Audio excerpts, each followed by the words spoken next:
I went in yesterday and there was a television screen, and I said, this is genius.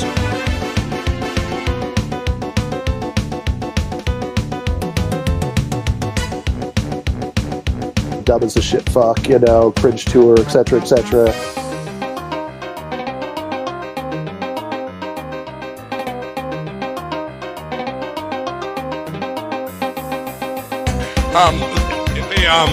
But it's a class action lawsuit against all machines.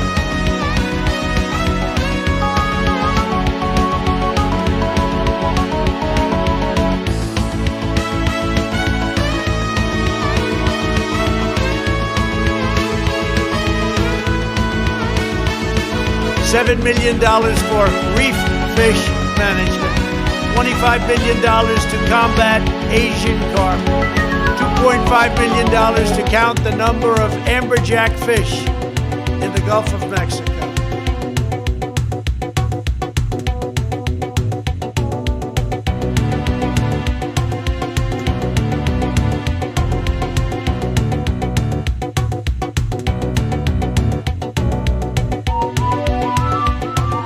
Early in the morning, they went to the table with the black robe, the black shield, and they pulled out the votes. Those votes.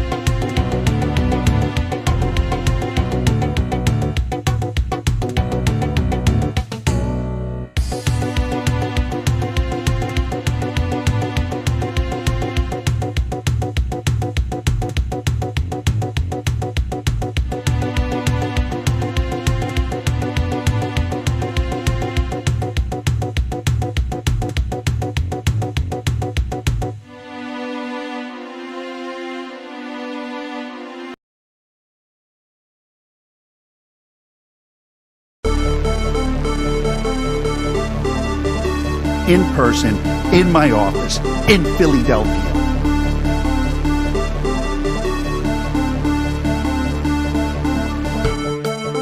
So today, on behalf of the United States, I want to thank every Olympian and Paralympian. And that was just incredible. And what happened with the Paralympics was so incredible and so inspiring to me. And I watched, it's a little tough to watch too much, but I watched as much as I could.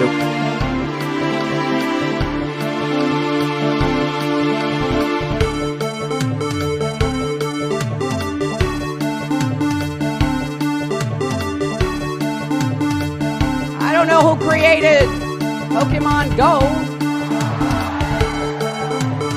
but I'm trying to figure out how we get them to have Pokemon go to the polls.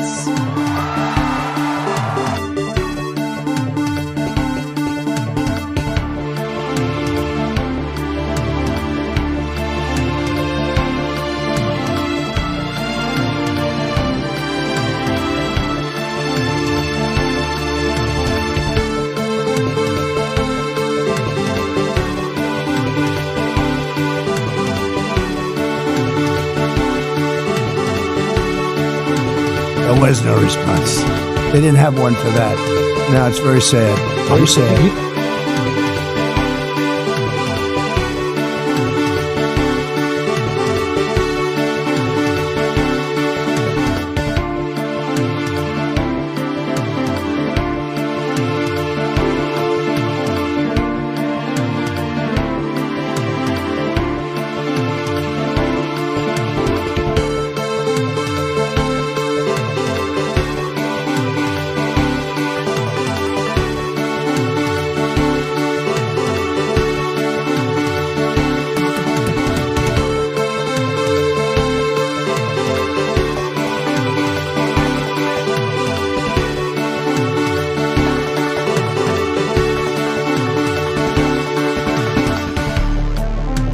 then they have cans of soup.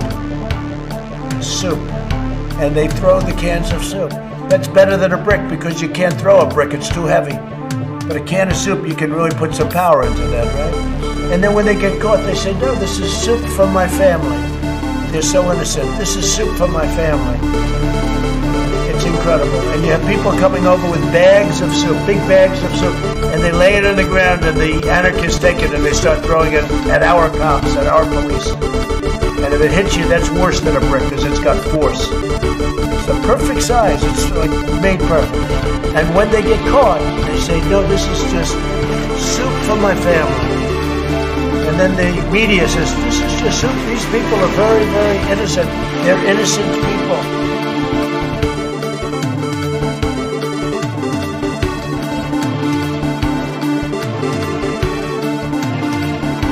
I liked beer. I still like beer. But I did not drink beer to the point of blacking out.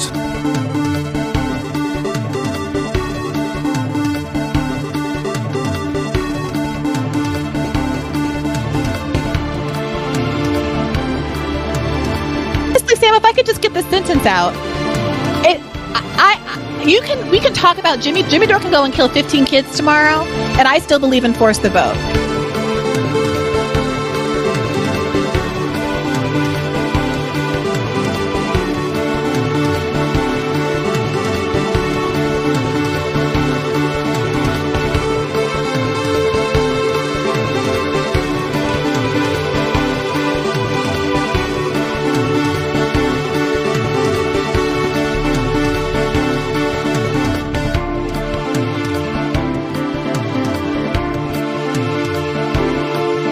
$7 million for reef fish management, $25 million to combat Asian carp, $2.5 million to count the number of amberjack fish in the Gulf of Mexico.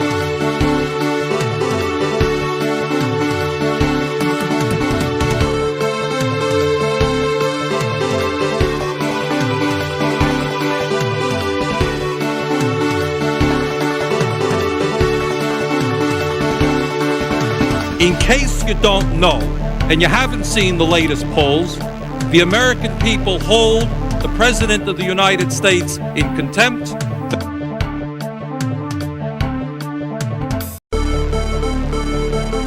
Let's go, Brandon. I agree.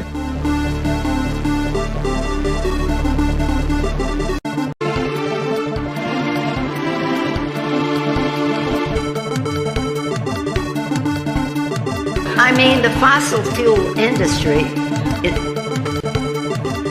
they weigh in so significantly. I mean, how could it be?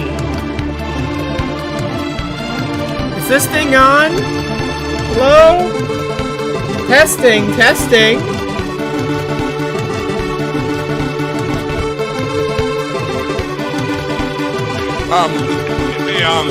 But it's a class action lawsuit against all machines.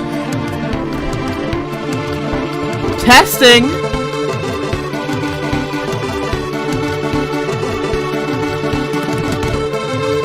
Dub is a shit fuck, you know, cringe tour, etc., etc.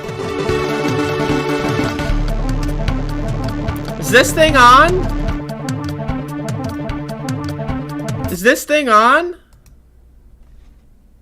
Testing. Is this thing on?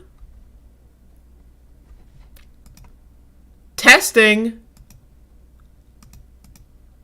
Does anyone know? Testing. I think it's on.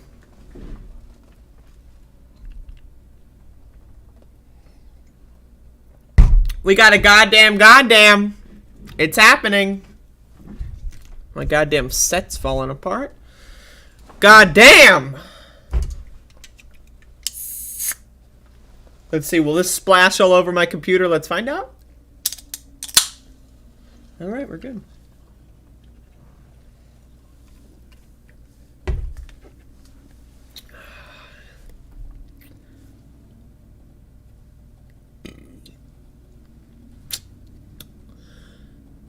This show is the only reason to wake up early. That's what I'm trying to instill in my users. I want people to have healthy sleeping habits. Unfortunately, I am aware that some people in this chat go the opposite direction. But, you know, what are you gonna do? What are you gonna do? What are you gonna do?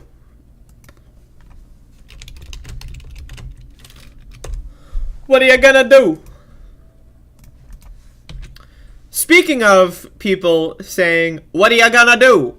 Here's Joe Biden, the Biden admin. Biden dismisses the idea that his administration should have acted sooner on baby formula shortage. Sorry, folks, I just woke up. President Joe Biden on Friday, it was a couple days ago, but you know, we're getting to it now, defended the White House's response to a months-long shortage of infant formula in the United States and dismissed the idea that his administration should have acted sooner, saying they, quote, moved as quickly as a problem became apparent to us. Following remarks in the White House Rose Garden, Biden pushed back. He was like, Pav, you got pushed back by Biden. When asked if the administration should have reacted faster to shortages of baby formula nationwide, telling CNN's Jerry McDiamond, if we'd been better mind readers, I guess we could have. The president later said resolving the issue requires that the federal government, quote, move with caution as well as speed, adding that it is important to make sure what we're getting is, in fact, first-rate product. I mean, when has the United States government ever cared about having a, quote, first-rate product?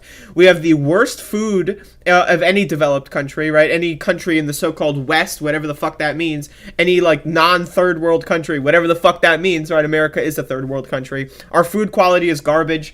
Actually, food imports are banned in a lot of European countries because the FDA is so poorly run in this country and regulations are so shitty. Anyway, so, two, I mean, like, just look at this fucking country. I mean, look at the infrastructure, right? Bridges have fallen apart. Like, water quality is poisoned in 50 of 50 states, right? But then also, I want to focus on this part. If we'd been better mind readers, this reeks of when Kamala Harris, in October of 2021, right? Kamala Harris was like, oh, COVID variants, didn't see it coming. We were totally blindsided. This seems to be a recurring issue in the White House, is that they are the United States government. They have infinite money, infinite resources, right? Infinite authority to spend those money and resources, right, to discover problems in this country. And they don't. They just don't fucking care. Right? Again, I've known of the baby formula shortage at least since February of this year. A couple months ago was when I first heard that it was actually going to get really bad. So, again, once again, some stupid ass fucking bitch, some dumb, I don't even have kids, I don't even want kids, some stupid, low IQ, high school dropout whore doing a podcast somehow has access to more information than the entirety of the White House. The White House, like, as a whole, the thousands and thousands and thousands of moving parts and people that work in the White House, somehow they have less information than me? I refuse to believe that. I refuse to believe that. So anyway, I don't give a shit about what else he has to say.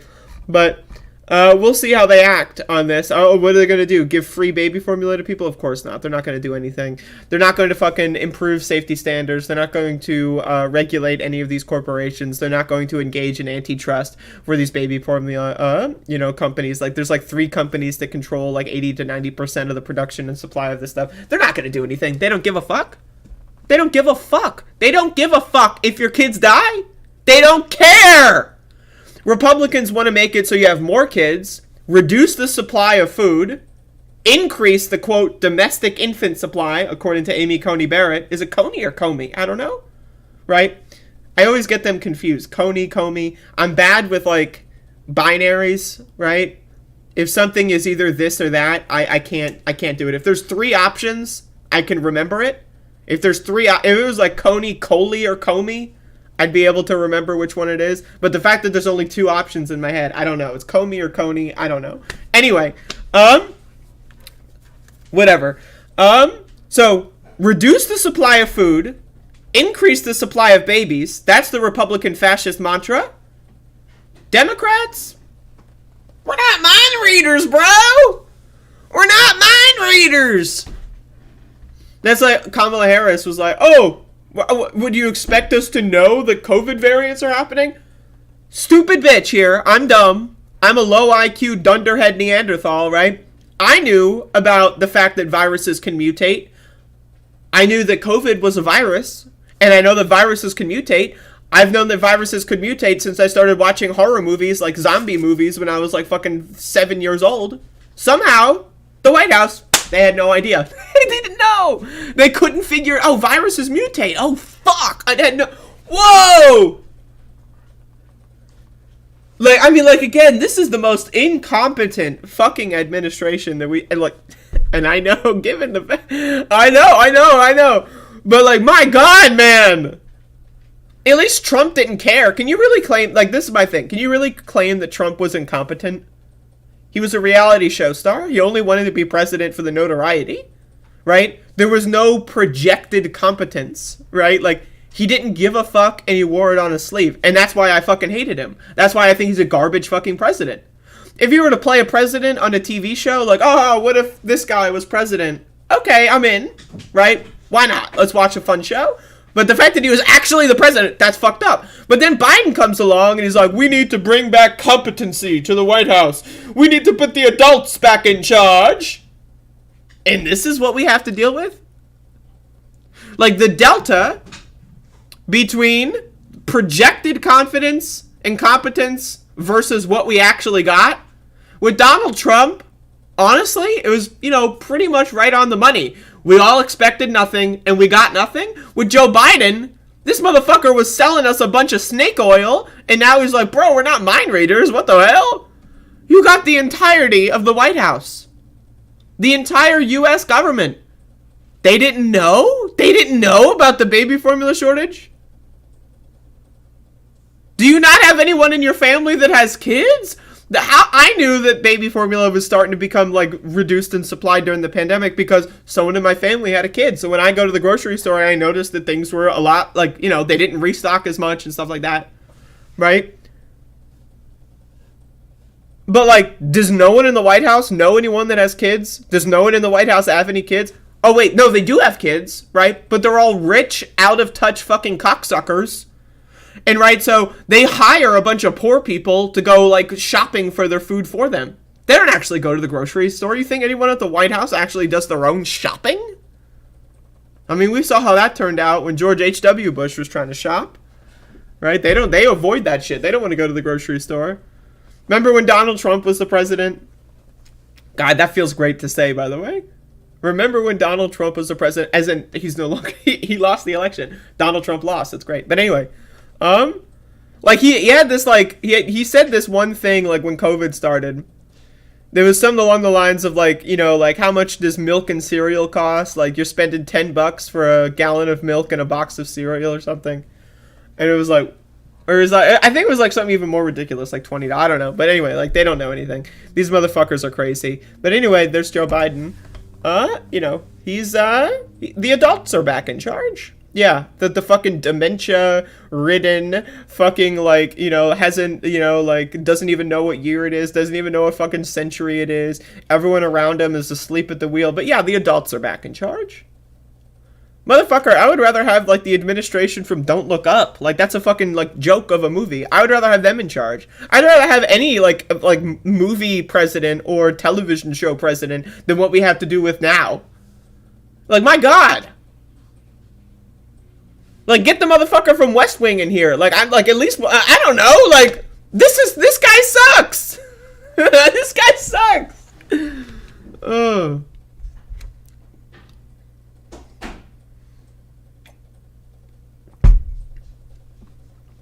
it is Comey?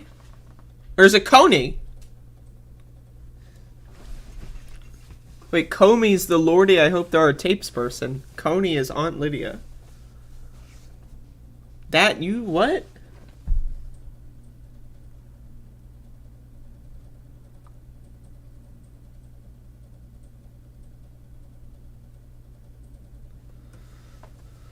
What? Anyway.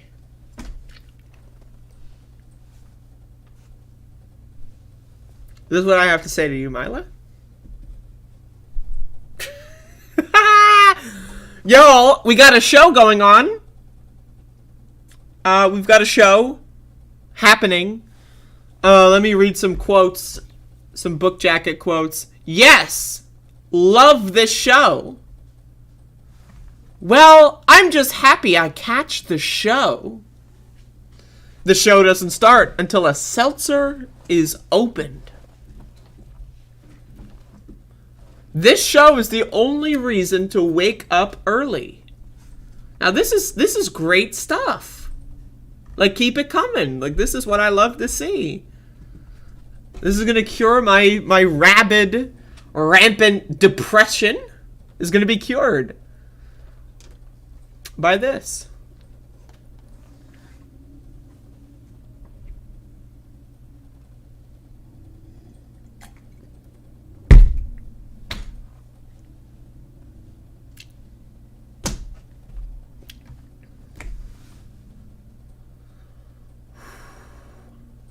I'd like to apologize if I'm a little slow today. I got, you know, I don't know. This is what I say every day at this point. But, you know, I did a lot of drugs yesterday. So I got a little fucked up and I stayed up until like 3 a.m. So I'm tired. And so bear with me. I am almost done my first cup of coffee.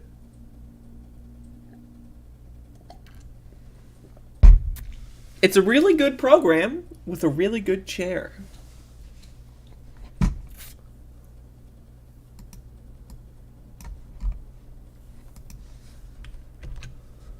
All right. Biden urges unity to stem racial hate after Buffalo shooting. We're still gathering the facts. My left ear loves this. Can we talk about... This is the fucking White House. This is the United States government. And this is the quality of the video that we have for this. Like, I mean, like, I'm sure there's a better quality version. But the idea that we don't have, like, some centralized quality control. This guy is the president. It's the year 2022. They only recorded the left channel. Why didn't they just make it mono so that it duplicates to both channels anyway? Well, already the Justice Department has stated publicly that it is investigating the matter as a hate crime, racially motivated act of white supremacy and violent extremism. As they do, we must all work together to address the hate that remains a stain on the soul of America. We must all work together. Put a pin in that. The hearts are heavy once again, but a resolve must never ever waver. Okay, so this doesn't mean anything. This guy's a fucking moron. He's a goddamn idiot. Okay? We must all work together? Okay, great. Let's start with you. You're the president of the United fucking States. And you are enabling a Republican Party that enables the great replacement conspiracy theory that brought about all these fucking mass shootings and all these fucking neo-Nazi organizations growing in the United States. You are the president. You're inviting these motherfuckers into the White House. Saying, let's work with the fascists. Let's work with the neo-Nazis. Now you're saying, oh, let's work with the neo-Nazis to stop neo-Nazism? What? What? We need unity. What does that mean? Unity with who? With who? Keep in mind, Joe Biden, right, he is now advocating to spend COVID relief surplus on more policing. So we already requested a 3x to the budget of policing. 3 times to just the budget. Now, he wants more money that was ostensibly for COVID relief as the 5th surge is here. Right? New York is getting fucking destroyed by COVID right now, but the CDC is covering it up. Have you read any articles about this? What's going on in New York? The only way I know about what's going on in New York is from talking to people that live in goddamn New York. Okay? But anyway, so the CDC is covering up the pandemic, right? What was my train of thought? What was I saying? I was saying something profound? Hold up. Covering up the pandemic. The only way I know about what's covering it up, right? New York is getting... It was ostensibly for COVID relief. Now, right, yeah. The militarized police. Okay, see, Anyway, I did not get much sleep last night. Anyway, so okay, that's his form of unity, right? That's his form of unity. And the reason why I bring that up is because we know police are more likely, about 3.5 times as likely, to kill a black person than a white person. And now, again, the reason I say that is because this was a hateful terrorist attack against the black community, right? By a neo-Nazi. A neo-Nazi, which, by the way, in his manifesto, said, oh, I hope I don't have to hurt any cops. I think most cops are decent people. So the neo-Nazi supports the institution of policing, right? This is like when Joe Biden... I want to play this clip here from Joe Biden. This is a clip from Joe Biden. I believe it was either November or December 2020. It was after Joe Biden won the election, the 2020 election. Again, Donald Trump lost the 2020 election. Joe Biden won the 2020 election. This is a clip of him talking to black activists that were asking for him to have more concrete promises on the police reform, such as the George Floyd Policing Act or whatever, that bullshit that they knew wouldn't pass, but they pretended it would for God knows how long. Anyway, let me play this clip, because this is the same kind of... This is the guy who wants the unity with the neo-Nazis. He doesn't want unity with black people who are constantly targeted by neo-Nazis. Fuck the black people. That's what Joe Biden wants to say. And this is him talking to those very same activists. I've got to go. Let me respond. There's a lot to respond to here. Let's get something straight. You shouldn't be disappointed. What I've done so far is more than anybody else has done this far. Okay? Now keep in mind, so far, what does that mean? This clip that I'm playing, this audio, is from before he became the president. It was after winning the election and before the inauguration. So what he has done so far is nothing. Number one. Number two, I mean what I say when I say it. I mean what I say when I say it. So that's him, right? Literally screaming and clapping at black activists who asked, hey, can you give us some more concrete deadlines and, some timelines or whatever on how this George Floyd Police Reform Act is going to pass? That's him screaming at them saying, right? So again, when it comes to neo-Nazis, unity. We need unity. We need unity. We need unity with the neo-Nazis. When it comes to black people, come on! I mean what I say when I say it, Jack!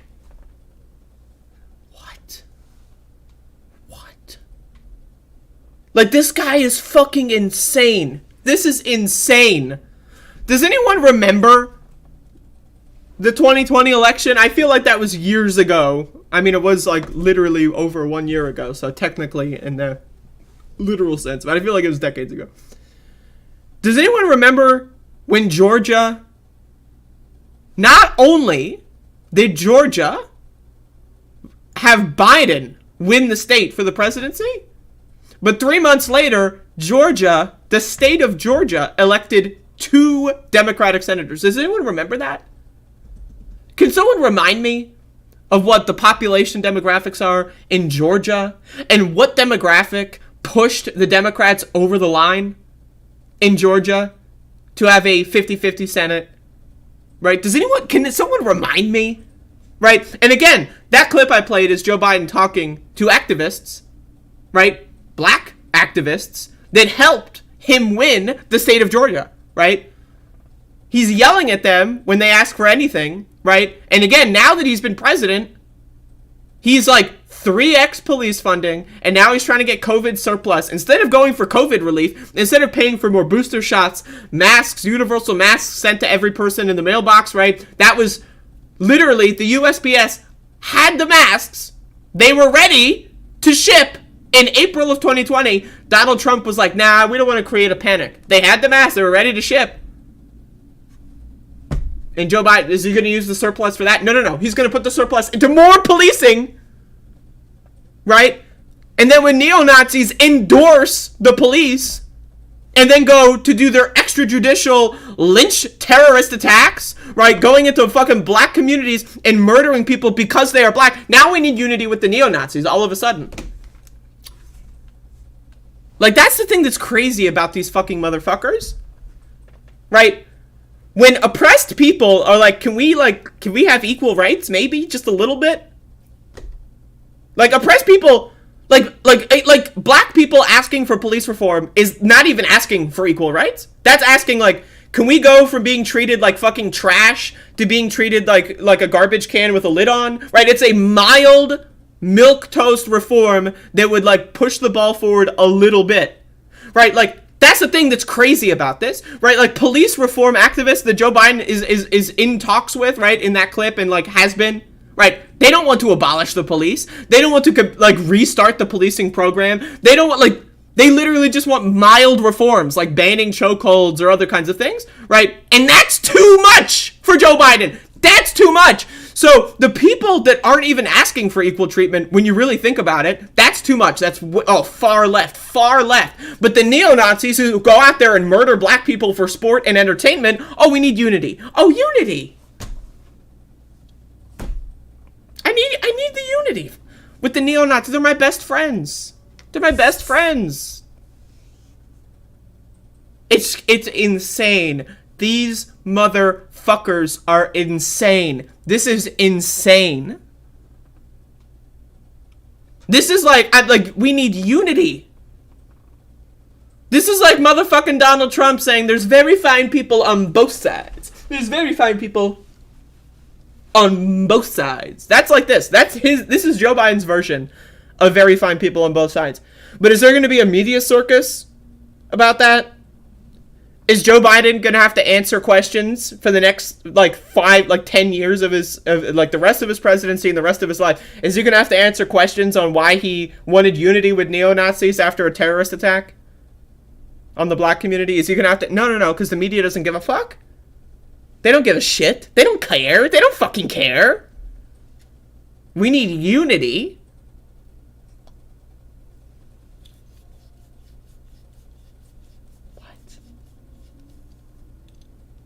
That fucking shit is crazy. This is crazy. These are the leaders of our fucking country. This shit is crazy, man. Like, I'm telling you, this is this is insane. This is insane. I cannot stress enough just how insane this fucking shit is. Let's read more of this expanded quote.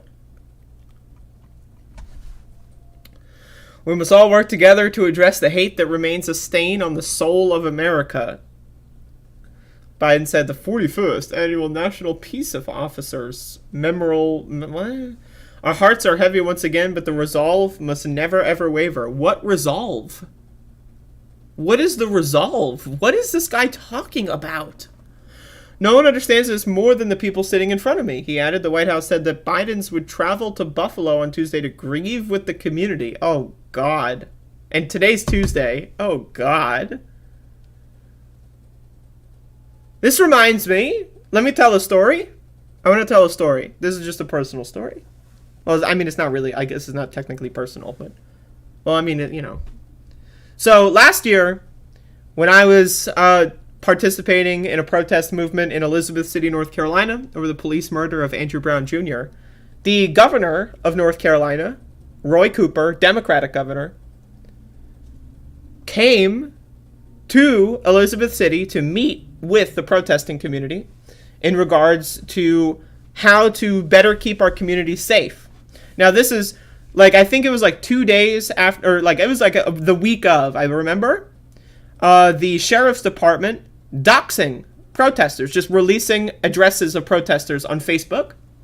Like, it was, I think it was like, I don't know, like 12 or something protesters, just addresses, names, full names and addresses on Facebook. That's what the police did. Right, so Roy Cooper, the governor of a Democratic governor, again, this is a theme with Democratic politicians, he came and met with us and asked for us to tell him our concerns and request for him to do something about it. Did Roy Cooper do anything? I want you to guess. Did he do anything? Nope. Actually, wait, let me take that back. He did do something. He promoted the police chief of Elizabeth City, the guy who was in charge of the police in that city, right? The police that beat the shit out of several protesters, that arrested journalists, right? That pointed guns at people, threatened to arrest and beat down journalists, right? Like attack actual people, like old people, like religious leaders, just attack them, beat them, right? Tasing them, pointing guns at people. He promoted the police chief to the public defense secretary of North Carolina. That was the only thing he did. Roy Cooper did nothing else. So he went, right? Now, again, I'm a white person, right? So, but most of the protesters, right, in Elizabeth City were black. Elizabeth City, North Carolina is a heavily black community. And so he looked all of the black protesters in the eyes and said he was going to do everything he could to help people in Elizabeth City. He promoted the guy in charge of all the abuse and torture and then fucked off. He did nothing. So that is the story I want to tell you in the context of Joe Biden going to Buffalo to grieve with the community. Oh, he's going to grieve. Oh!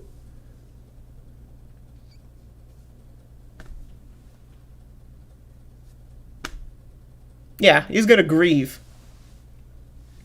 He's going to fucking grieve, I'm sure. But is he going to do anything? No. Is he going to even advocate to do anything? No. Like, Joe Biden could, he knows that the Senate would never pass any of this. He could go out there and say, we need to pass the George Floyd fucking Policing Act. What we need to do is we need to really look at how neo-Nazis are being trained. We need to, like, he could call out the Republican Party. He could call out Tucker Carlson by name on his Resolute desk. He could do daily addresses saying these fucking Republicans are fomenting domestic terror in this fucking country. And here's a list of all the things that are happening as to why that this is happening. Right. He could do that. He knows none of it would pass, but he could at least say stuff like that. But he's not even, because he doesn't care. He doesn't give a fuck. He doesn't fucking care at all. He doesn't fucking care at all. He doesn't fucking, not even 1% of his being gives a fucking shit.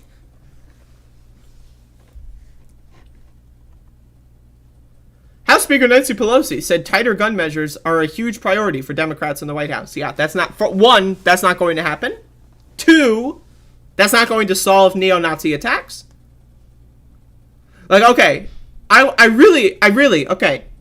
So we're going to control the guns a little bit, right? Because, you know, like, whatever would pass with the Second Amendment to the United States Constitution, whatever gun control legislation Democrats would come up with that would actually pass, none of it's going to pass, right, because of the filibuster. But let's imagine a world, right, where they, all of a sudden, everyone was like, all right, let's get rid of the filibuster. Do you really think they're going to do anything that's actually going to stop domestic terror attacks from neo-Nazis?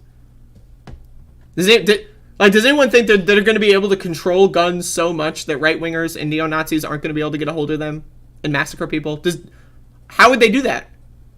They would have to, like, go into everyone's houses, right, and take all their guns. They would have to, like, you know, violate every other constitutional amendment to take everyone's guns away, right? And then have, like, I don't know, like, gun scanners that, like, float from the sky, like drones that float from the sky to scan for guns with x-ray vision or something. There's no way that they would be able to actually adequately do that in a point where neo-Nazis wouldn't be able to get a hold on firearms.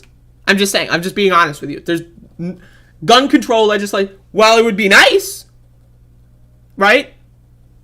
It's not. That's not the only thing we need. We need to, like, we don't need unity with the neo-Nazis. Like, again, 14th Amendment, Section 3. The neo-Nazis literally tried to destroy the United States government on January 6, 2021. They literally stormed the Capitol building and tried to destroy the U.S. government and install a dictator as the president.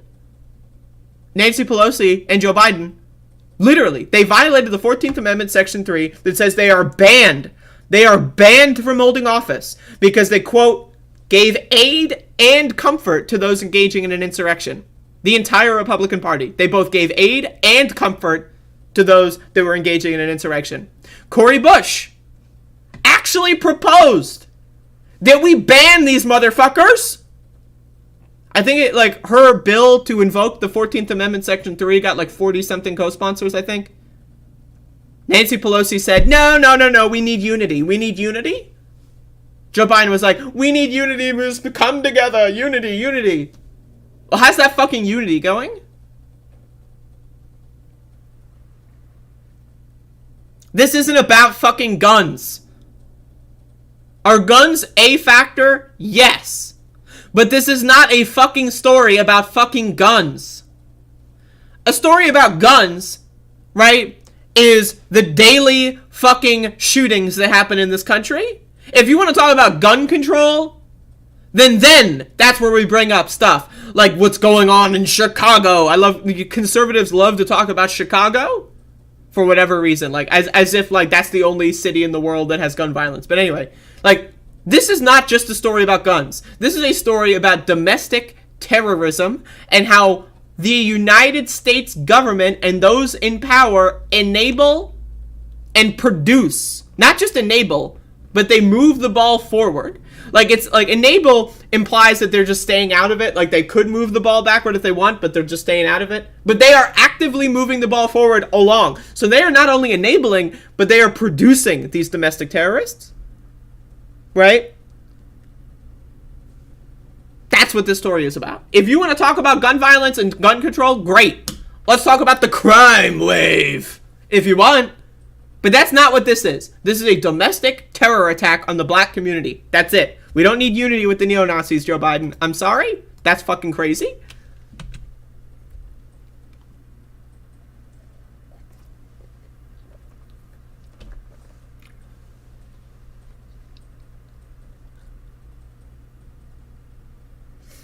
Here I am, ranting and raving.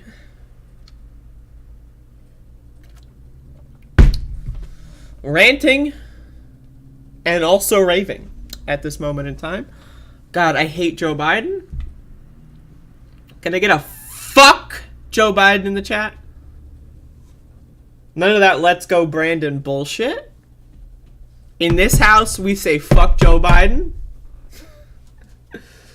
Oh.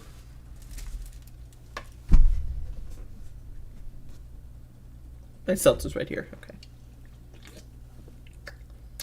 I got my seltzer over here. I got my coffee over here. I'm discombobulated. I don't know what the fuck's happening. I'm losing touch with reality. Y'all, last night I was I had a little bit of an episodic installation of psychosis last night. And I'll talk about that in a little bit. I want to do a couple more stories, but I was undergoing some psychosis last night. And I stayed up until like 2 or 3 a.m., something like that, 2 something. But we'll get into the movie reviews. I was watching movies all night, and it was great. But yeah, please bear with me. I did not sleep too well and did not sleep too much. So, bear the fuck with me.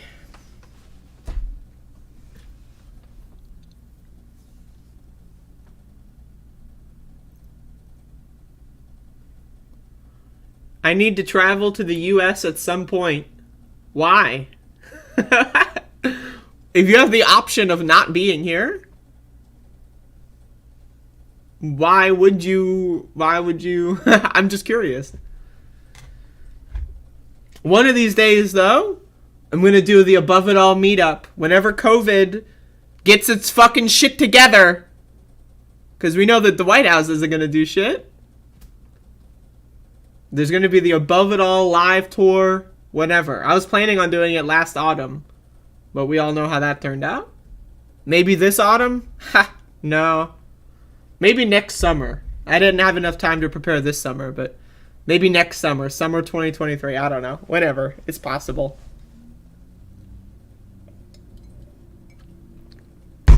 We would need to fund it, though. We need crowdfunding, because I'm a fucking poor-ass bitch. I got, like, fucking... I don't want to talk about my finances, but I'm very poor.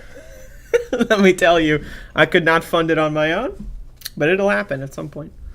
Even if it's just me and Max. Me and Max, everyone's going to stand me up. I'm going to be like, oh, all these people claim to like my show, and they're going to come out and say hi. And then I'm going to be like, wherever the venue is, I'm going to be there with Max the dog. Right? And then it's like, you know, it's a time lapse, right? It gets dark outside. No one's there. Oh, well. Anyway, we got a show going on. There's a program here, and we're going to do this program. We'll have to do the meetup wherever Johnny Too Late is. That way Johnny Too Late can just like walk outside. Whoever the poorest member of the chat is, that's going to be the meetup location.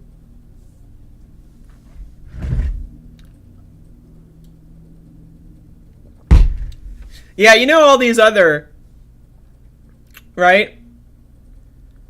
You know all these other fucking streamers. They tell you where the meetups are. They're like, yeah, we're going to meet up in this city that I like. Yeah. Oh, it's halfway across the country. Then 90% of my viewer base. Fuck them. Fuck them. No, motherfucker. If there's an above it all meetup, it's going to be fucking, it's going to be a group decision. Like, I could just say, yeah, come to my fucking city, and I could just walk outside, and then that's it. No. It's too easy. Too easy for me. Anyway, let's talk about this. Twitch, a live streaming giant, comes under scrutiny after Buffalo shooting. So this is, I want to be very clear, this is going to be like a brainworm infested article. I read a little bit of it before the stream started, and I got triggered. Twitch, the live streaming giant popular among video gamers, has been thrust into the national spotlight after the suspect in the Buffalo grocery store mass shooting tried to broadcast the attack on the platform. Twitch removed the live stream less than 2 minutes after the violence began on Saturday, a spokesperson for the company told CNN. I have a lot of criticisms of Twitch, but they removed the live stream in 2 minutes. What is this article? The live stream archive was on Facebook for like 36 hours. Facebook literally said, "Oh, this is not in violation of our guidelines. We have like a free speech policy on Facebook." All right, where are the articles about how Facebook let the archive be up for like 36 to 48 hours? Twitch, they remove it in 2 minutes, and now we're getting articles about Twitch? What? Let's keep going. Despite the quick action by Twitch to delete the content, clips and copies of the disturbing video of the shooting, which police says was emotionally motivated hate crime. I love how we need the police to say that. We need the police to say that it's a racially motivated hate crime. Why are we quoting the police on this kind of shit?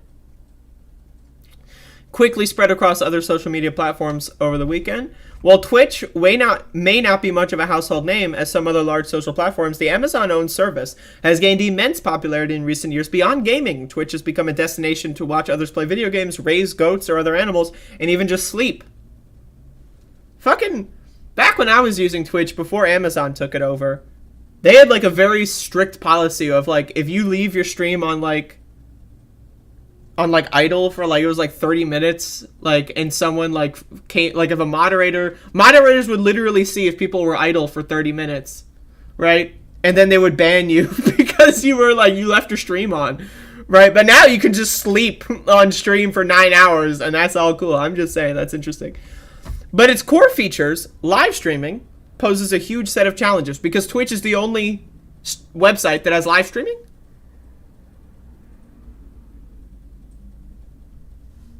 What? Live video and live audio have proven difficult for a number of social platforms to effectively moderate, given their real-time, ephemeral nature. The vast majority of the content that appears on Twitch is gone the moment it's created and seen. the company said in a 2021 transparency report. That fact requires us to think about safety and community health in different ways than other services that are primarily based on pre-recorded and uploaded content. Okay. To address this issue, Twitch relies on a mix of machine detection systems,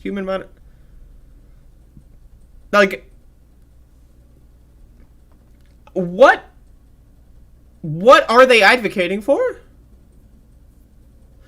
But as the Buffalo mass shooting shows, even taking action a couple minutes after a broadcast begins may not be enough to stop the video spread online. What does this have to do with Twitch? Okay, let's say Twitch bans all live streaming. What are they what are they advocating for here? Okay, Twitch bans all live streaming.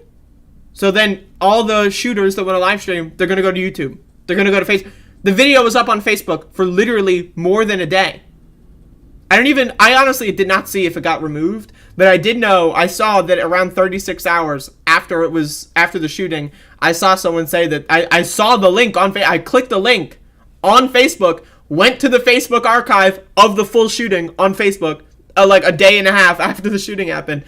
Twitch removes it in 2 minutes, and now we have articles about this is insane. I mean, this is insane. Okay, how does Twitch's response compare to other platforms? Twitch said the video from the Buffalo suspect was removed from the platform less than 2 minutes after the violence started. Well, this is markedly quicker than the 17 minutes it allegedly took Facebook to remove the New Zealand shooting in 2019. Critics included New York Governor Kathy Hochul decried that it wasn't deleted by platforms within seconds. Now, I want to be very clear. What they are advocating for is extreme censorship of all live streams. That's what they are advocating for. We don't need to fucking ban live streaming, motherfucker. We need to ban fucking Republicans from fucking having any power and influence. We need to ban neo-Nazi ideologies. Banning live streaming is not going to stop domestic terrorism. I'm sorry. That is not the fucking solution. I don't want to have to be approved by a fucking moderator I don't want to have like a meeting, like a 20-minute meeting before I go live. So what do you intend on streaming today? Oh, well, I'm going to talk about news. Maybe I'll talk about a movie. Maybe I'll drink a can of seltzer. And then I'm going to get my stream banned because I didn't disclose that I would drink a cup of coffee, and therefore I was like, what are these motherfuckers talking about? These motherfuckers are insane. They are insane. They're fucking crazy. They are insane. Kathy Hochul decried that it wasn't deleted by platforms within seconds. How do you do that? How are you going to delete something within seconds? How is that? Explain to me how that's possible. Like, you can't just say, oh, they're not doing it in seconds without giving... Like, how would they do it in seconds? You're so smart, Kathy, you fucking dumbass bitch. How are they gonna fucking do it in seconds? Tell me. Give me the solution. I'm ready to hear it.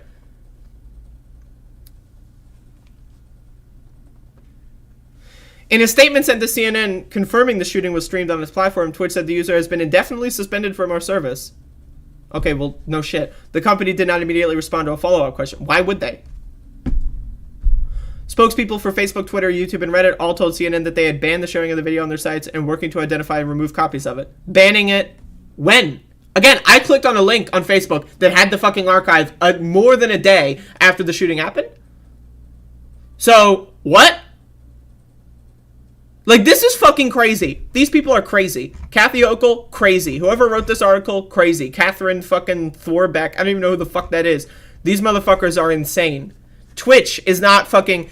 Now, if you want to talk about how video game communities, right, and all that fucking shit, like, you know, create, like, fucking, like, weird far-right fucking, like, you know, politics, I'm down to have that conversation. That's a cool-ass conversation to have. But saying live streaming causes domestic terrorism is just fucking stupid. It makes no fucking sense, and you are an idiot. If you want to talk about these specific live streamers that specifically, you know, foment domestic terrorism and foment bad political ideologies in their chat rooms, but do it ironically, right, and we can talk about the pipelines that are produced in that kind of culture, I'm down to talk about that, okay? That's a great conversation, but we need to talk about how people become neo-Nazis. We don't need to talk about how, like, live streaming works.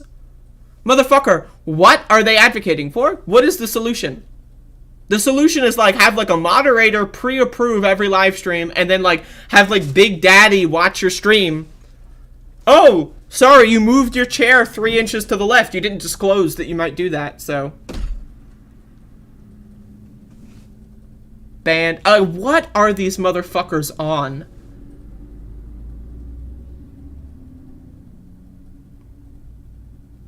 These motherfuckers are on drugs. And that drug is fucking America? Like, I mean, like, these people, they are so afraid to criticize the country that they live in. They are so afraid to criticize their leader's negligence that they end up sounding like fucking lunatics. Literally, I am impressed that Twitch got the stream down in 2 minutes. To me, that's fucking impressive. I think that is really fast. And yet somehow that's not fast enough. We need to have extreme censorship of all live streams because, I don't know, like 0.0000000000001% of live streams might be mass shooters, so we need to ban all live streams? How about we, I don't know, ban the Republican Party, 14th Amendment, Section 3. They gave aid and comfort to those engaging in an insurrection on January 6th, 2021. How about we ban the Republicans from Congress? They are literally illegal. Every Republican sitting in a congressional seat right now is violating the Constitution because they gave aid and comfort to those, maybe Liz Cheney, right? Because she was doing her fucking cringe tour. I am not like other Republicans.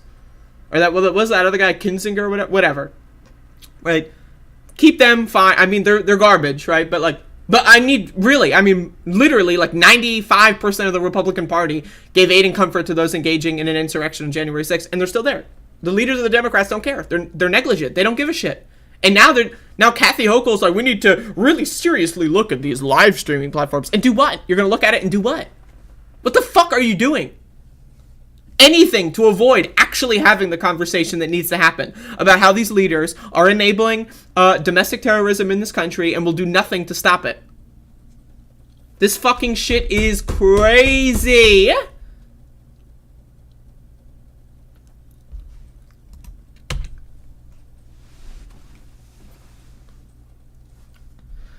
My boyfriend is white and racist. Well, that's your first mistake. And he thinks just because he votes Democrats and he's gay, he can't be racist. Well, he keeps say and think racist. He's a college graduate.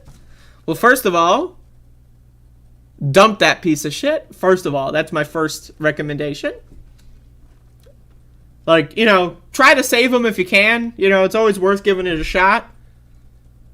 But get a replacement lined up ASAP. That's my this is the official Andrea's advice column. Ask Andrea for advice column. My advice, dump that motherfucker.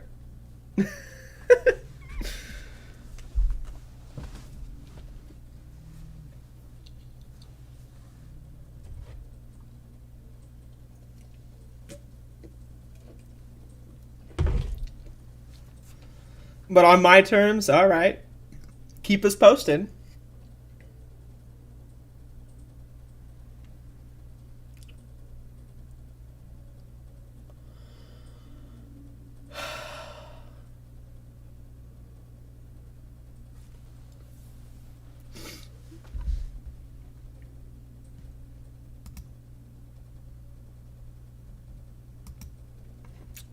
All right, let's talk about movies. Because I'm done with the news. And we gotta talk about that goddamn.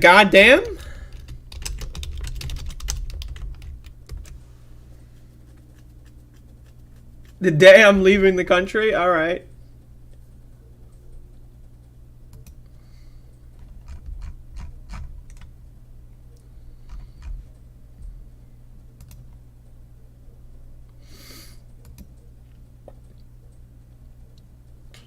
Oh my god.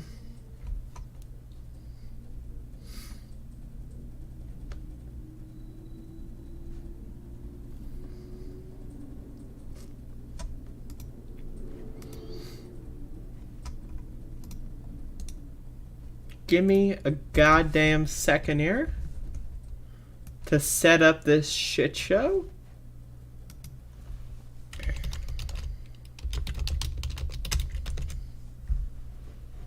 Give me a goddamn motherfucking second here to set up this shit show.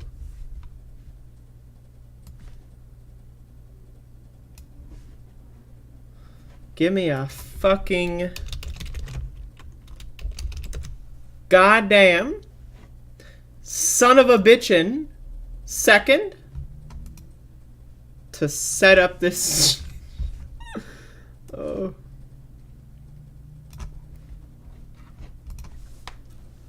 I'm a little high. Oh, it's all good. You're good. You're good. This is a pro high stream.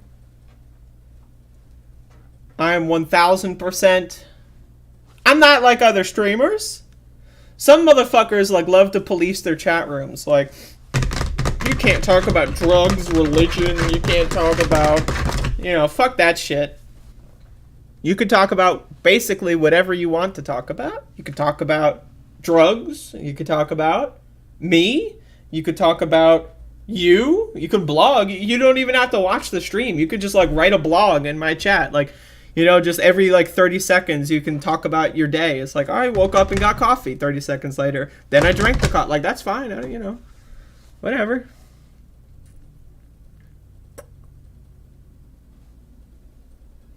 Have I written a book yet? Nope, not yet. Meghan McCain has inspired me to write a book. All right. Y'all,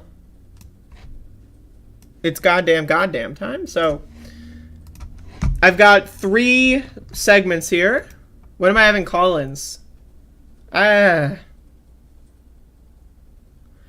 want to do call-ins. Okay, so we have there's multiple factors here before I get into my night last night. Multiple factors, okay? 1, I'm lazy. I'm a lazy ass motherfucking bitch, okay?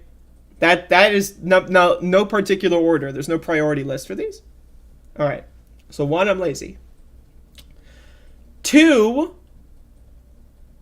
the concept of me like opening myself to callers and then no one calling is so horrifying.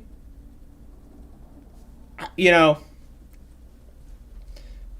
3, was that 2? That was 2. I think I said 3. I don't know. That 3, y'all motherfuckers are old. Like, no offense. But like, y'all motherfuckers are old. Do you know what like Discord is? Like, I'm not gonna give everyone my phone number and then like let them call me on the phone. I could. Maybe I could. I don't know. Maybe I'll set up a Google Voice number and then people can just call up my phone and I'll put it on speakerphone or something. I could do that. But then I have to get up. Then I have to make a Google Voice number. And that's, I don't, like, then I have to go do that?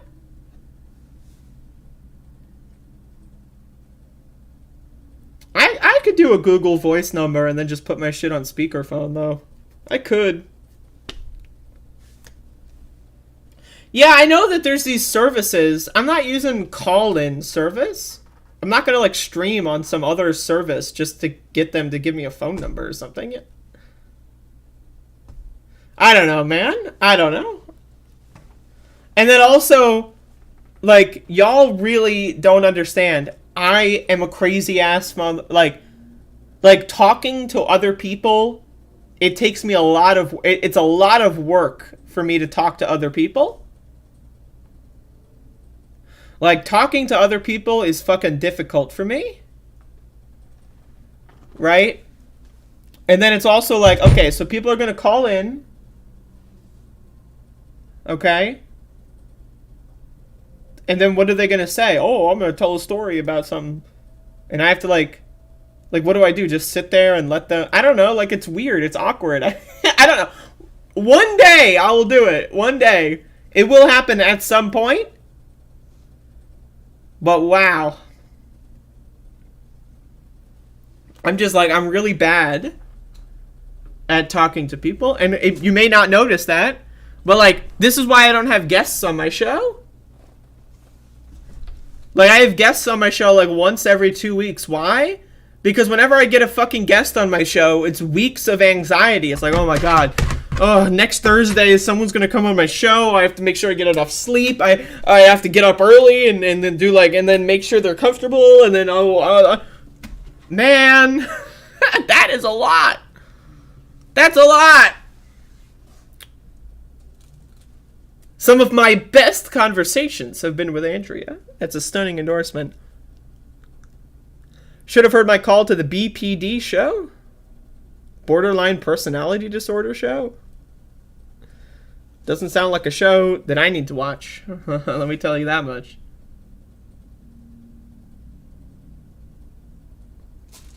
BCS. You won't believe what some of us have been through?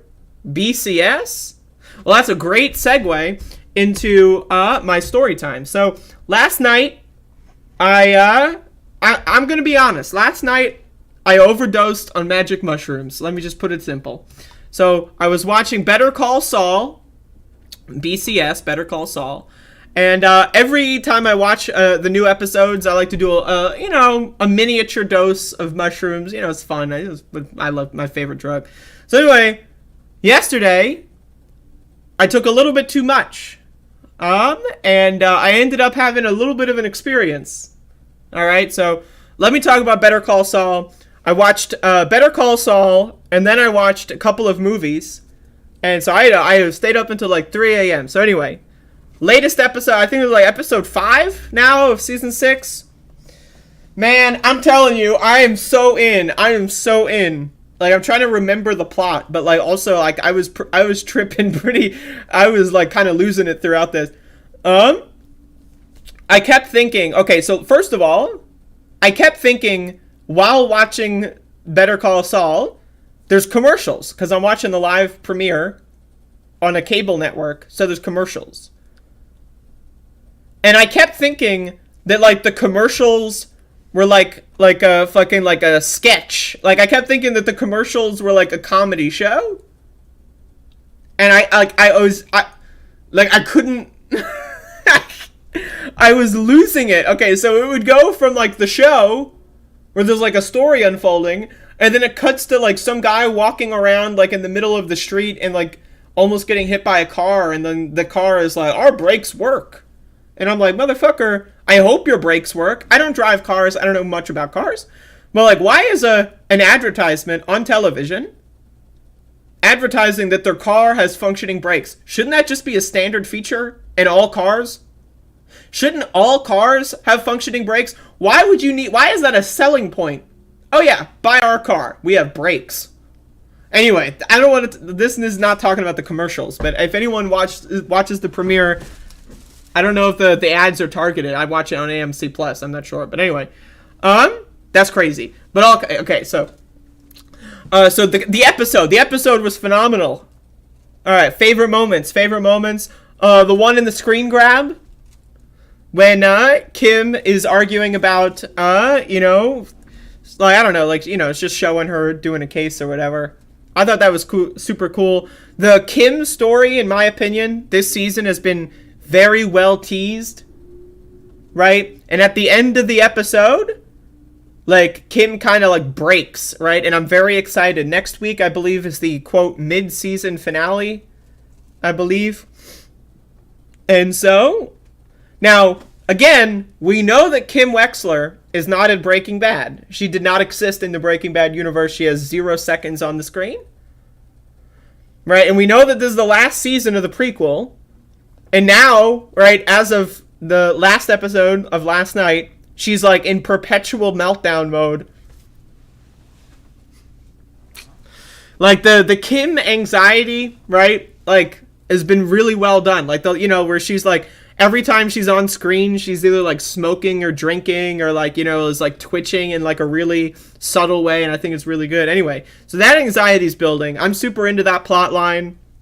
With the Howard revenge, I'm super into it.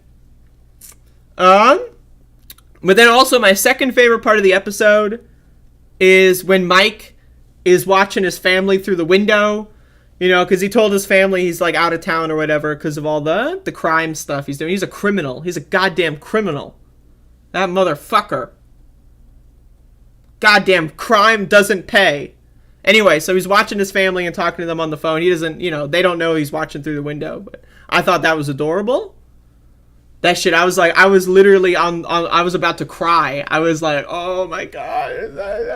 Keep in mind, I'm on drugs when watching this, right? I'm having my own kind of like emotional turmoil while I'm trying to like keep my eyes on the screen. Like me when I'm doing shrooms and I'm having like, like I'm getting into the heavy part of the dose, right? And I'm like, like a lot of the times I'll be like moving around, like, and I'm like, so like I was like holding my head. I was holding my head at the screen. I'm not gonna lie to y'all. I was in fact losing it, a little bit, but I was watching the show. All right, so there's another scene as well, the one where Lalo had like a big scene in the last week's thing, but then now his plot line is continuing. That whole like interaction he had with one of the German workers that was working on Gustavo's hole. It's good. It's good. I mean, that was a good scene. It's good. I don't know, like this is like I'm just really into the show. I mean, the building, the bubbling, it's all really good, right? And the what's the other scene I liked? Where they're goddamn like doing the fucking college kids that are like played by like 38-year-old actors or whatever. Like they do not look like they're in college anymore. But anyway, that's when they were doing the fake photos, right? Trying to set up, the scam, so forth. That was really fun. It was a good episode. I'm loving the long, drawn out story plots. And next week's episode, I feel like they kind of set this one up so that next week is going to be a banger, right? And I'm excited. So, anyway, that's my review of last night's ep. It was a good ep. I was really into it. I was also like freaking the fuck out while this was happening, while I was watching television. And again, the commercials, the commercials were fucking with me. I kept thinking it was like a Mr. Show sketch or something. And I was like freaking out, like why? Like I can't with commercials. When I'm on shrooms, I can't do commercials. Like, wow, commercials are crazy. Anyway, it was a great app. So I'm in. Consider me all the way in. And I'm excited for the mid-season finale. Like, what a phrase that is, by the way. The mid-season finale? Okay, but I'm in. Consider me in.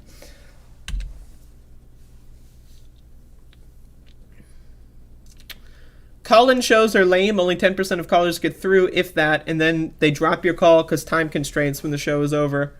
After you've been waiting. I agree. That's the thing. If I were to do a call-in show, I would not do that. Like, if I were to do a call-in show, like, it would have no rules. Like, yeah, because, like, I remember trying to call into the Majority Report, and then I'm on hold, right? And then, like, that's the thing. Like, Majority Report, like, their call system, I don't know if they've changed it at all, but, like, as of a couple years ago, their call system it's torture. Like, I mean, shout outs to people that call into that show. That is torture. Because one, right, let's say you have something to call in about, right? You have to then listen to the show on the phone, right? Because there's a delay. There's like a 30-second delay, right? So if you watch on the YouTube stream and they answer you on the phone, they're not going to wait 30 seconds for you to catch up, right? So you have to listen to the show on the fucking garbage can fucking phone network where like 90% of the time they don't have all the microphones set up on the phone, so you're just hearing like fucking like Emma or like just one of them talk, and then they're just like talking to nobody, and it's really awkward and it's just horrible to listen to, right? So then you go to the YouTube stream, right, to watch the show, and then they answer you on the phone, but you don't realize it until it's too late, and then they hang up on you. It's a nightmare. It's a nightmare. That shit gives me anxiety. Like that is a nightmare, man. Like I don't know if they fixed it since the last time I tried to call in, but that shit is crazy. That shit is fucking crazy. I mean, like,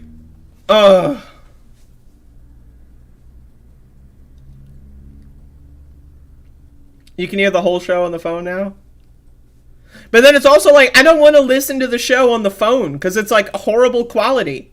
Right? I remember I was like, when I first tried to call into the Majority Report, it was like, I don't know, 2019 maybe, I don't know. And it's like, I don't want to listen to the whole show on the phone, like, for 2 days straight. I got bored. Like, honestly, I got bored. Like, it's horrible. It's horrible quality experience. It's, like, the worst thing in the world. It really is.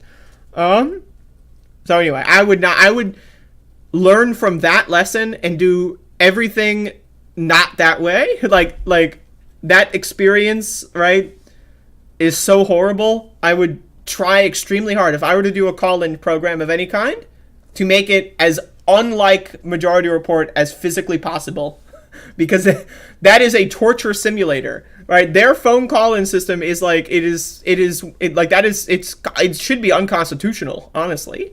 It's cruel and unusual punishment.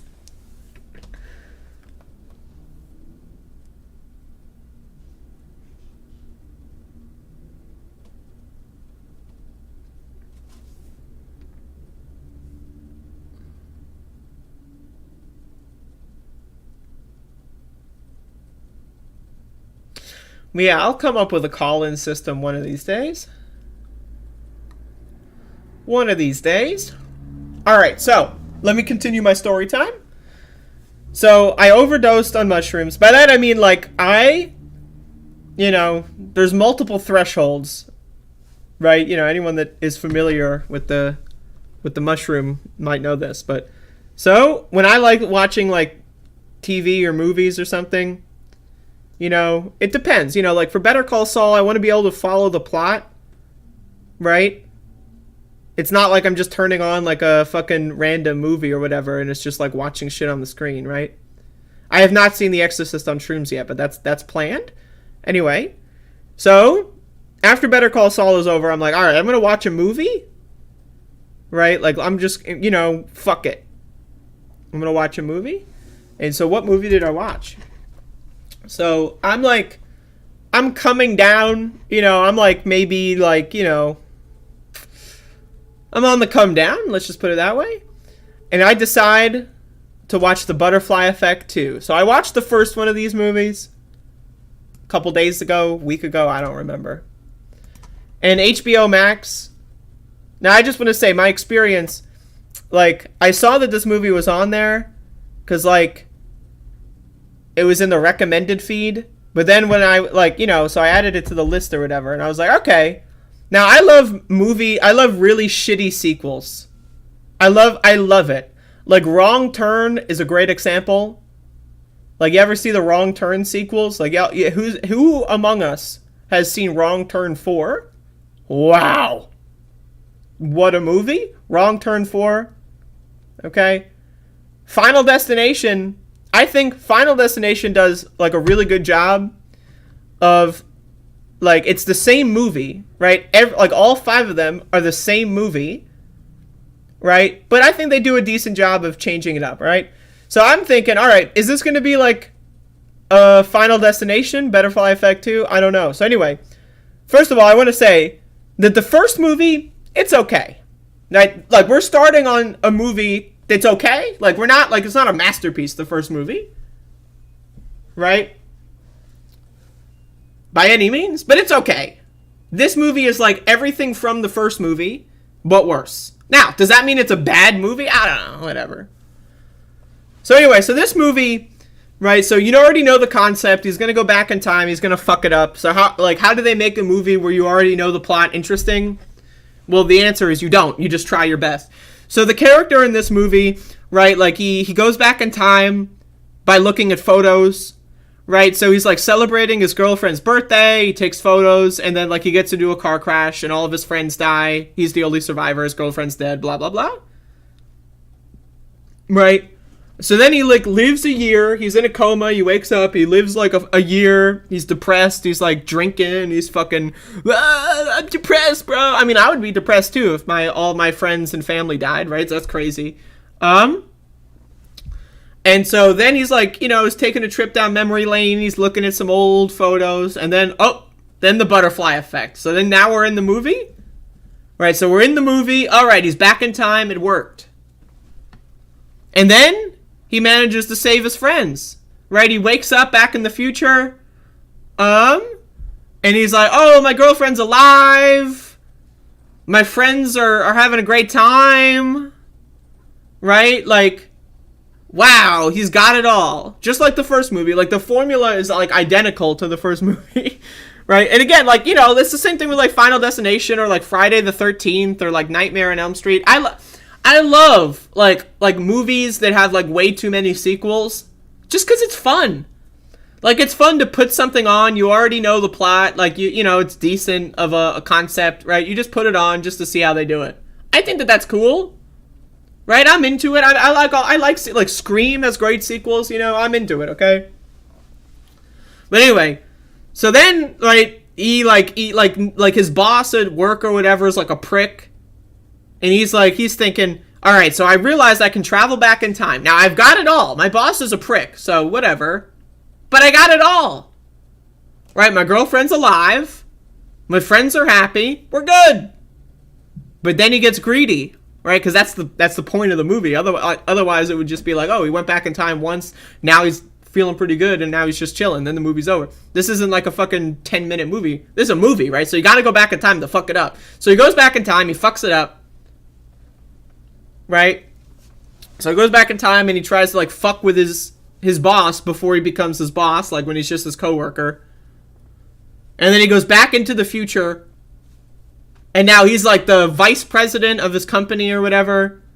But all of his friends are fucked up. Like, his friends are like poor and like, you know, getting bullied by like some mob or something. I don't even really know what the fuck. Like, an investor in his like company, he works for like a startup or something, the main character. And an investor in the startup like kills the workers because like he didn't get paid back. The logic is strange. Okay, so he works for a startup, right? And then he fucks with his boss. He goes back in time to fuck with his boss, and then he becomes the boss, right? But then you know, becoming the boss results in his girlfriend breaking up with him, and oh, boo-hoo. So anyway, but then his friend is like held hostage, okay? By like an investor, quote unquote, who wanted his money back. So he signed a contract investing in the startup. And the contract is like a paying back timeline or whatever. But this investor's like also like a mob boss or something. So he kills like his friend and then like kidnaps him. And it's like, what? Like, it makes no sense. Why is a mob investing in this guy's startup? That's never explained, right? It's just like, what? Okay, but okay. You need something, right? You need something in the movie. So let's make a random investor in the startup some crazy ass bitch. All right, I'm in.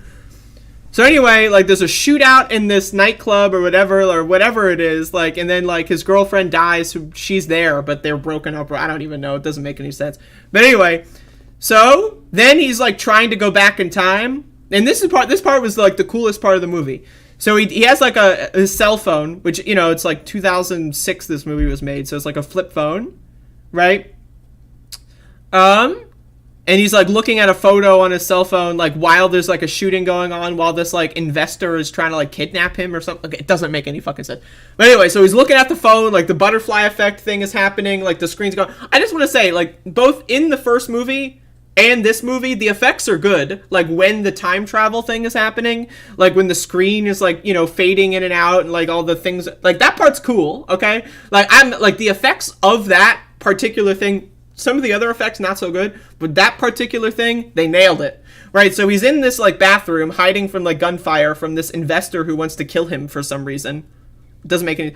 Right, and he's looking at the cell phone, he's trying to go back in time, but then they subvert the narrative, they subvert the trope, because then they catch him before he can go back in time, and he wakes up as, like, he's waking up in I don't even know how to describe that scene, just watch the movie. So then he like has to run away from being kidnapped to then go back. I thought that was cool. It's a good subversion. You know, it's like, oh, you can't, like, it's not that easy to go back in time, like under time constraints, right? Okay, so I'm into that. That's good. Why the investor wanted to kill him for some reason makes no sense at all. They could have worked on that, right? But that part, okay. So then he goes back in time. And so then like he tries to like break up with his girlfriend or whatever because like he doesn't want to kill her or get her killed because he realizes that he's fucking things up. And then they get into a fight, and then like she like takes the car. By the way, like what a bitch. So like he and like drives his girlfriend and their two friends to like this like park or whatever. So then he gets into like an argument with his girlfriend, and the girlfriend just steals the car. Like regardless of like you're just leaving your other friend stranded. That's a bitch move. Like I'm sorry, that's fucking crazy. So anyway, then the main character steals another car, and then just like tries to chase her, ends up killing himself, and then the movie's over. I was like, okay. Like, is this movie worth watching? Probably not. But again, I like unnecessary sequels. I am so in to unnecessary sequels. I'm also in to like a formula that like Final Destination's a great example of like they have a formula. The plot of every movie. Like when you watch Final Destination 2, you know all the plot. You know how everything's gonna end. They're all gonna die, right? But it's still, it's enjoyable. This is not Final Destination 2. This is a really bad sequel. But if you like really bad sequels, because I do. I like really bad sequels. So I'm in. If you like bad sequels, I would watch this. Andrea, do you like foreign horror? Absolutely. Feel free to suggest anything. But anyway, I'm aware that there's a Butterfly Effect 3, but it is not on HBO Max or any other streaming service that I own. So I will not watch that until it is on one of those services. But again, first movie, not great. Pretty cheesy. Definitely significantly better than this one, I must say. Right? This is definitely not Final Destination 2. So, that's my review. But I'm into... But I, like, just the concept that there's unnecessary sequels, I'm into it. Like, I like watching bad movies. I like watching... Like, again, one of my favorite series is Wrong Turn. Right? You have Wrong Turn, good movie. You got Wrong Turn 2. If anyone has seen Wrong Turn, you know what I'm talking about, okay? You got Wrong Turn 3, which is like... And then you got Wrong Turn 4, which is like... And then you got like Wrong Turn 5, which is like... You know what I mean? So, Realign. The only reason I would watch horror movies are for Booba. They don't scare me? Well, first of all, I don't know why Booba would scare you. Second of all, there is Booba in Butterfly Effect 2, so add it to your list, Realign.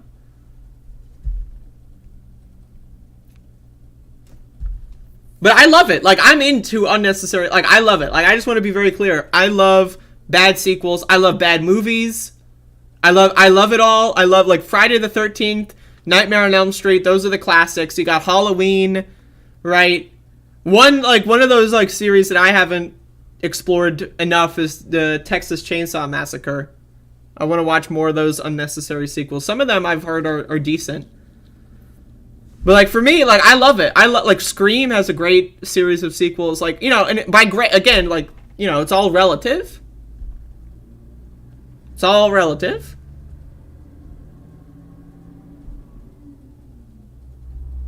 And I mean that, like, I have the same opinion on, like, video games as well. Like, I love Mega Man. Even the bad ones. I mean, I think the, like, floor quality, like, the worst Mega Man game is still, like, better than most games. But, like, I love sequels. I love when you have a formula and you just, like, run with it until the cows come home. I'm super into it.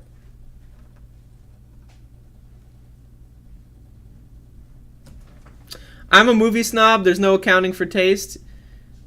Yeah, I'm not a movie snob. I love movies. I've been really getting into the cinema universe lately.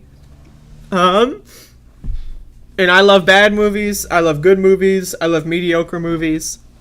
I'm into it. I'm super into it. So, there you go. Butterfly Effect 2.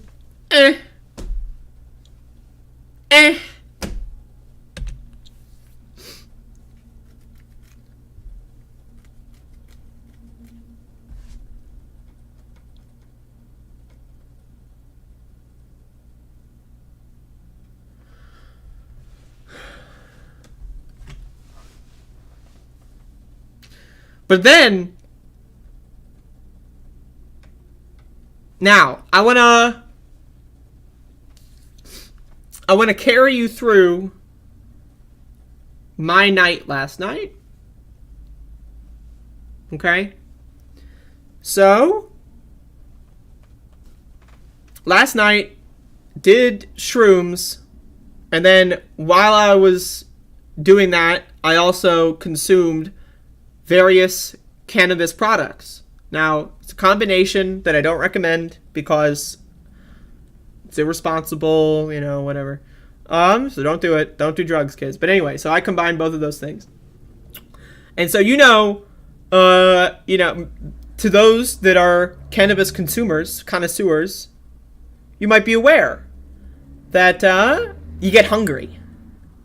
Now, there's like a unique like mushrooms. When I'm doing mushrooms, it's really hard for me to sleep.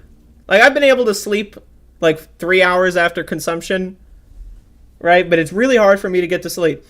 But then, so that combination of can't sleep because of the mushroom, plus really hankering for the munchies because of the weed, resulted in Taco Bell. So I got some Taco Bell last night.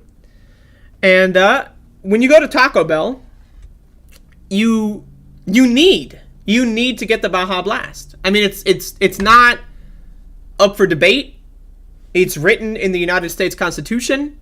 It's like national treasure. You gotta like use the special glasses, like a national treasure. You get the special glasses, and then all of a sudden it says, when you're high, you gotta get Taco Bell in the Constitution. So anyway, so I got Taco Bell. And, when you get Taco Bell, you have to get the Baja Blast. That's in the Constitution. It's there. Trust me. Just look for it. Okay. So I get the Baja Blast. And you might know, that shit's got caffeine in it. So now we've got the combination.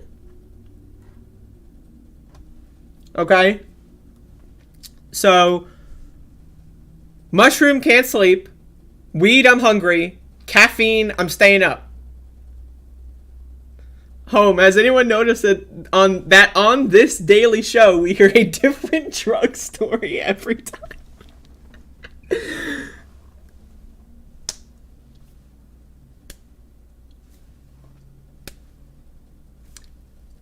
Anyway, so okay, hear me out. So, I'm staying up. I'm finishing Butterfly Effect 2. And I'm like, you know what? It's midnight. It's like 12 something, 12:30. I just drank a fucking large Baja Blast. Let's watch another movie. So I watched. But I gotta turn this whole thing into like the individual movie reviews and then the full segment, because this is story time. Anyway, so after watching Butterfly Effect 2, I watched Mimic. Is another series on HBO Max that I know that there's sequels. Like, again, I'm really into watching movies like where it's a series of unnecessary sequels. Now, I haven't seen Mimic 2 or 3 yet. I don't know anything about them. But I know that they're there, and that made me want to watch the first one. So I watched Mimic. Okay? So I watched Mimic. Now, okay? This movie, not bad. It's not bad. Now, there's a lot of things in it that I question. There's a lot of plot that's like, Alright, so, Mimic. You might not know what this is. Okay. So, cockroaches are, like, killing kids or something, right? They've got, like, a disease in them, and there's a pandemic, and the CDC... Very realistic CDC, by the way, in this movie. None of the CDC officials wear masks anywhere. So, very realistic, right? They all do the worst things possible in containing the pandemic, right? That tracks with the real world. So the CDC is inept and garbage in this movie, and that's the core concept of the plot. So anyway, so the cockroaches are killing kids or something, I guess. And so what does the CDC do? Oh, they have a great idea. Let's use gene splicing. Now, this movie was made in, I think, like, 97 or some shit. So, like, that was cool in the 1990s. Oh, we're gonna splice genes. So they make, like, a super bug that, like, kills all the cockroaches or something. but it's like they kind of do like what they did in like Jurassic Park, where it's like, oh, we're gonna make all the bugs female so that they can't like breed or whatever, but then they do anyway because why not? So anyway, so they release these super bugs that are designed to die out after one generation because they supposedly can't breed. They kill the cockroaches. They end the pandemic. Great. That's the first 10 minutes. Then there's 3 years later. And some like old guy is like jumping off a roof being chased by some dude in a trench coat. But wait, the dude in the trench coat is actually a bug. He's a giant human-sized bug, and that's the point of the movie. Now, again, I just want to say, okay, now, this might sound weird, but I'm going to start this with this. Right away, after the old guy jumps off the roof, the next characters to die are kids. Any movie that kills kids, I'm in. It doesn't matter anything else about the movie. None of it matters. If a movie kills kids, I like it. Now, let me explain, okay? Hold on. I know, don't take this out of context, okay? Hear me out. Let me drink some seltzer here. All right.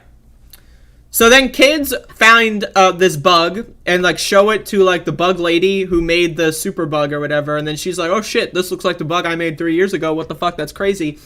Right, and then she asks the kids like where they found it, and the kids go look for more. And then the mimics end up killing the kids. I was shocked. I'm not gonna lie to you. I was shocked. Okay, like you don't see that often in movies, and that's why I say any movie that kills kids, I'm into it because it's bold. Right? It's they're not caring. A lot of movies really. The kid always survives. Every time that there's like a slasher movie, the kids are fine, right? Like, so any movie where the kids die, and especially the kids are like the first victims, like the kids die in like the 25-minute mark or something, right? Like, so I'm like, oh shit, I'm in. Okay. So they're in the subway and like they're looking for the bugs, and then the mimics kill the kids. It's great. So, like, in a way, right, the bug lady kind of got kids killed, right? Like, not only for creating the bug in the first place, but then telling them to go look for more bugs, right? So, anyway, so the kids get killed. But then, the CDC people, because the lady works for the CDC, and her husband also works for the CDC or whatever. So, they're on, like, a tag team mission to go look for these bugs, right? And then they go deep in the, like, abandoned parts of the New York subway, and try to look for bugs, and then they find them, they get stuck down there, it's a classic kind of stuff like that, very simple. Now I want to say that there's a lot of combination between practical and CG effects in this movie. And the CG looks kind of bad, but the practical looks pretty good, and so like, whatever. But there's this one scene, like the first scene where the mimic, like, you see the full body of the mimic. Like, it goes from, like, some dude in a trench coat to, like, a big-ass super bug. Wow. That shit was horrible. Like, I'm just saying, like, the effects were terrible. But I was into it. Like, again, I like bad effects. I'm super into it. I prefer practical. For me, like, almost 100% of the time, I'm into practical. Right, like, if every movie banned CG, I would be okay with that. I think practical effects are superior in every fashion. That said, bad CG is fine, whatever, it's all good. So anyway, so the super bugs basically are infesting this underground subway, and the CDC people are like, oh shit, they're gonna get tracked over all across the country from all these, like, subway train tracks, all whatever, okay. So they try to kill them all. They try to do, like, I don't even know what their plan is. Their plan really is just to get the fuck out of the subway. So, like, they don't really have a plan to kill them. Their plan is just to fucking get the fuck out of the subway because they get trapped down there. So that's really the whole movie, is, like, dodging these guys and trying to get the fuck out. And so, they do that, right? They get out. They save a lost kid who's in the subway, too. That's another plot point. And then, like, one of the guys, like, sets the whole under, like, there's, like, a gas pipe in this abandoned underground subway, and he sees a bunch of eggs and mimics, so he's like, let me just crack open this gas pipe with a pipe, like, with another, like, a lead pipe sitting on the floor. and then like explode. Like he like creates a spark and explodes. Somehow he survives. Now I just want to say, I don't know. I don't know how the fuck he survived. What he did was he released natural gas, right? Natural gas, right? It's not natural, but anyway. Well, I mean, everything is natural. The word doesn't mean anything, but anyway. Into this underground subway, right? And then like smashes like something on the floor, like creates like a spark, and somehow like then the entire underground subway and the subway itself blows up. Somehow he survived. I don't know how. I don't like. It's a movie, right? It's like it's not real, and this was all made up. Like someone wrote down a movie. This is not based on real events at all. So I guess it's okay if he survived. I mean, it's, you know, mimics and like these giant bugs also don't exist, right? So whatever. But anyway, the scene where he blows up the underground subway to kill the mimics, right? Anyway, all the manholes across New York City have like fire erupt out of them, and like the whole city like looks like it got hit by a terror attack, where like manholes are flying, or like cars that are driving on the street like over manholes like get blown up into the air and fly all over the fucking like. Great job, you killed a bunch of people above ground, but also you killed all the mimics, so you know, trolley problem kind of stuff. Anyway, the movie is okay. It's like, you know, it's like a slasher kind of stuff, but like, you know, with a non-human opponent.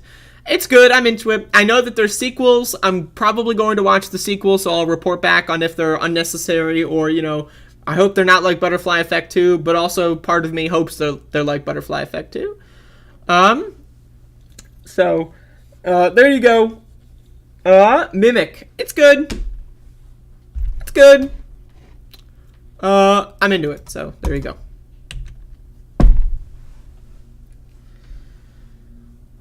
NC primaries today. There's a couple progressives, but you know, I don't live there, so I'm not voting for any.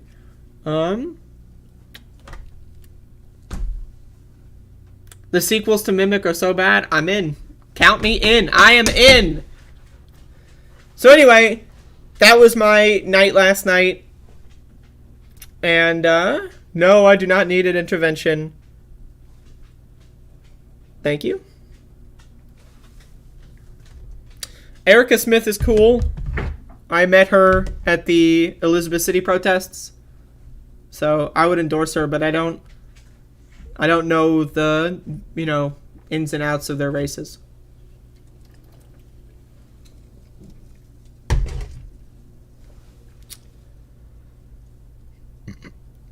Another movie with unnecessary sequels, Cube. I gotta watch Cube again.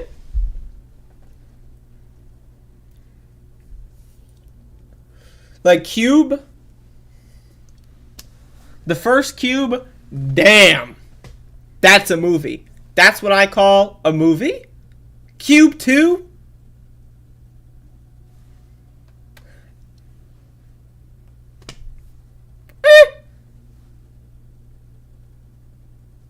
okay. Cube 3, aka Cube Cubed. Honestly, I thought Cube Cubed was definitely better than Cube Squared. But still, where can I watch Cube? I want to watch that shit. What? What the fuck? Cube is just on YouTube for free. Are you kidding me? What? Whoa! Cube is just on YouTube for free, folks. Let's watch fucking Cube. Holy shit. Cube is on fuck. I'm gonna watch like Cube tonight, maybe.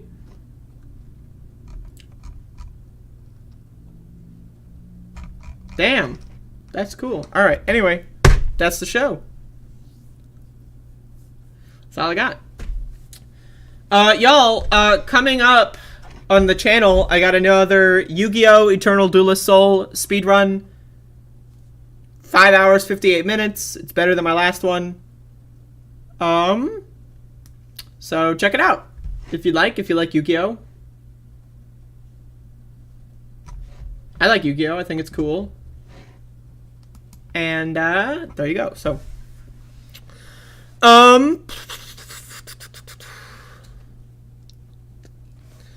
Yep, if there's ever... I'm just going to put it this way. If there is ever an Above It All meetup, it's going to be in a location where drugs are decriminalized. That is the only option. So, like, I'm not going to go to any southern state. I'm not going to go to any red state. I'm sorry, if you live in Georgia, I'm not going to Georgia. If you live in Texas, I'm not going to Texas. I don't care if, like, Austin is cool or whatever. I'm not going there. So Oregon, if there's a meetup, Oregon's an option, or any other state or city with decriminalized drugs. I'm not even... There is a 0% chance I will go anywhere else, so that's a metric. What's the world record? Is 5 hours, 28 minutes, so I'm 30 minutes away.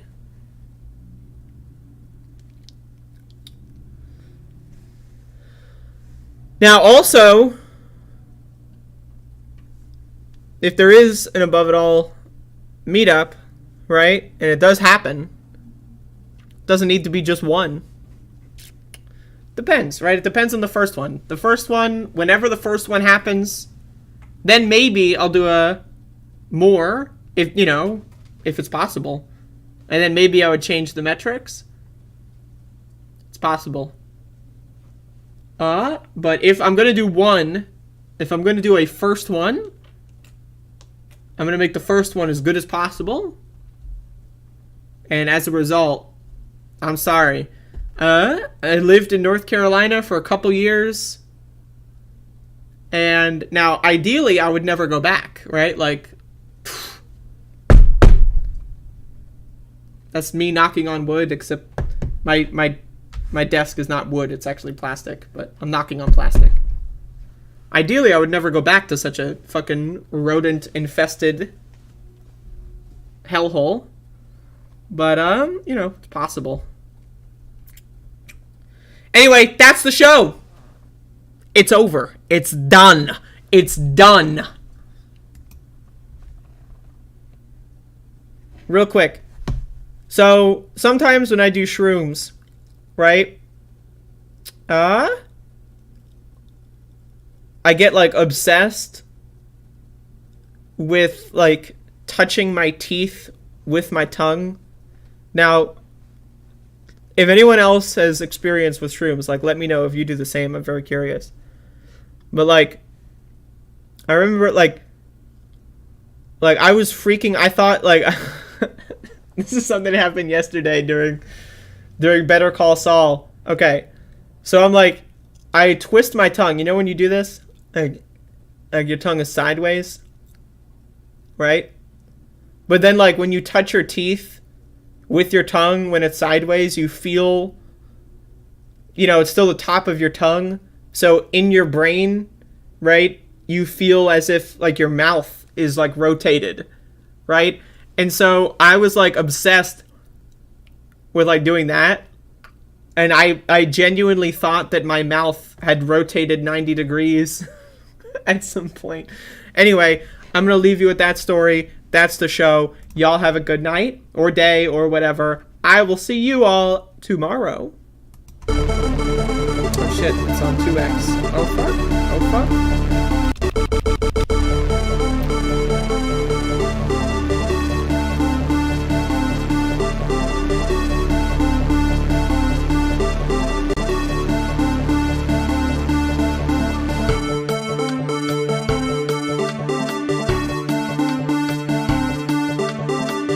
No, seriously, hot sauce. I've been eating a lot of hot sauce, a lot of raw peppers and hot sauce.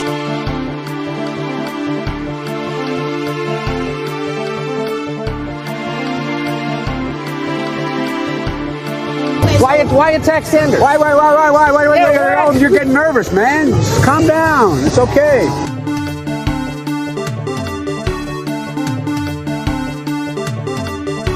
I've got to go. Let me respond. There's a lot to respond to here. Let's get something straight. You shouldn't be disappointed. What I've done so far is more than anybody else has done this far. Okay? Number one. Number two, I mean what I say when I say it. I mean what I say when I say it.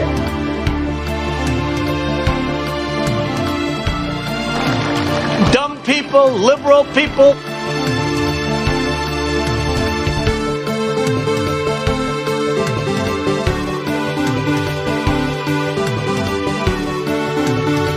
I mean, the fossil fuel industry, they weigh in so significantly. I mean, how could it be? In person, in my office, in Philadelphia.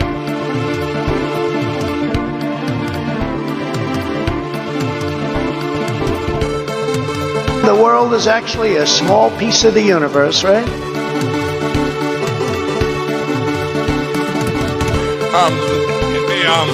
But it's a class action lawsuit against all machines and that they're defective devices, okay? I have lawyers worked on this for 5 months.